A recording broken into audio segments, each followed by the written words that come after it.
বর্তমান সরকার ফাংশন করছে আজকে 1.5 মাস হয়ে গেল। গত 2 দিন আগে ঢাকা বিশ্ববিদ্যালয়ে গণপিটুনিতে একটা ছেলে মারা গিয়েছে, এবং জাহাঙ্গীরনগরেও গণপিটুনিতে একজন ছাত্রলীগ নেতাকে মেরে ফেলা হয়েছে। যে এখনো পর্যন্ত দেশের মধ্যে যে ল অ্যান্ড অর্ডার রিস্টোর করা যাচ্ছে না, এবং আমাদের যে উপদেষ্টারা তারা এরকম ওপেনলি আমার পক্ষে কিছু করার নেই। আপনার পক্ষে কিছু করার না থাকলে উপদেষ্টা হয়েছেন কেন? এটা তো খুব ইজি বিষয় যে আপনি তো ওই দায়িত্বটা নিয়েছেন এবং আপনার পক্ষে যা করা সম্ভব, একদম সর্বোচ্চ যেটা করা সম্ভব সেটা আপনি করবেন। এই কমিটমেন্ট থেকেই তো আপনি উপদেষ্টা হয়েছেন। না হলে জনগণের ম্যান্ডেট নিয়ে এত বড় গণপুত্থানের পরে যে উপদেষ্টা মন্ডলী হইলো, সেটা না আমার কাজ কি?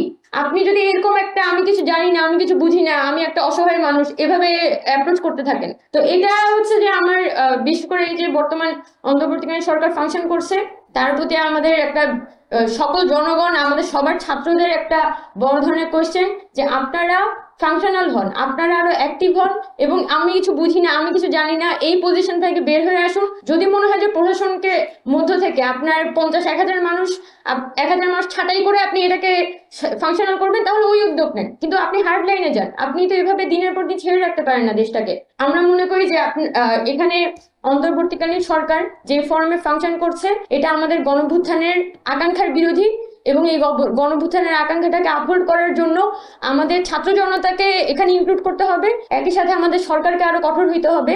আমরা কোনোভাবে আমাদের এই যে অভ্যুত্থান, সে অভ্যুত্থানটাকে ব্যর্থ হতে দিতে পারি না। যে সবাই গণভ্যুত্থানে অংশগ্রহণ করেছে, কিন্তু ক্ষমতাগুলো কিছু গোষ্ঠীর হাতে, কিছু মানুষের হাতে আসলে পুঞ্জীভূত হয়ে যাচ্ছে, এবং বিপুল অংশের মানুষ যারা আসলে এই গণভ্যুত্থানের বড় অংশীদার ছিল, জনগণ আকারে অংশীদার ছিল, তারা কিন্তু আসলে তাদের হাতে কিন্তু বর্তমানে কোনো ক্ষমতা নেই। এবং আপনি এলাকা পর্যায়ে যান, এলাকা পর্যায়ে আপনি যদি একটা জেলা পর্যায়ে যান, উপজেলা পর্যায়ে যান, ক্ষমতাগুলো পুঞ্জীভূত হয়েছে কিছু রাজনৈতিক গোষ্ঠীর মধ্যে। জনগণ যারা আন্দোলন করেছিল তাদেরকে এখন পুলিশ দাপায় বেলায়, পুলিশ না, বিভিন্ন রাজনৈতিক দলের সন্ত্রাসীরা দাপায় বেলায়। এটা হচ্ছে যে জেলা উপজেলা পর্যায়ে সিচুয়েশন, এবং আমাদের কাছে এসে সলিউশন খুঁজে যে আমরা এখন কি করব। আমাকে তো যে একটা খুবই অগ্রণী ভূমিকা পালন করেছিল ওই গণভ্যুত্থানে, ওই মানুষটা এসে যখন আমাকে জিজ্ঞেস করে যে আমাকে তো হুমকি ধামকি দিচ্ছে, আমাকে পেলে নাকি হচ্ছে যে মারবে, এবং আমি তার পক্ষে কিন্তু অবস্থানও নিতে পারছি না, কারণ এলাকা পর্যায়ে সিচুয়েশন গুলো তো আমার হাতে নেই।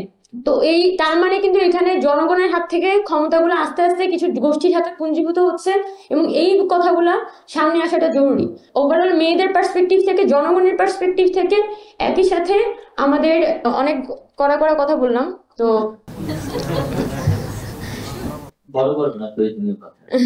না, এটাই যে আমি কিছু ধাপে বলেছি যে এখানে যারা অংশীদার, সেই অংশীদারদের কিভাবে প্রান্তিক করে ফেলা হচ্ছে, এবং সরকার যে সে আসলে ডিসফাংশনাল, আপাতত ডিসফাংশনাল শো হচ্ছে। তো এটা কোনোটাই আসলে আমাদের এই গণভ্যুত্থানের জন্য পজিটিভ কিছু না, বরং এগুলো টেবিলে আসা উচিত, এই আলাপগুলো টেবিলে আসা উচিত। তাহলে একটা রাষ্ট্র সংস্কার আমরা অ্যাকচুয়ালি করতে পারবো, না হলে সবকিছু আসলে ফাঁপা করি।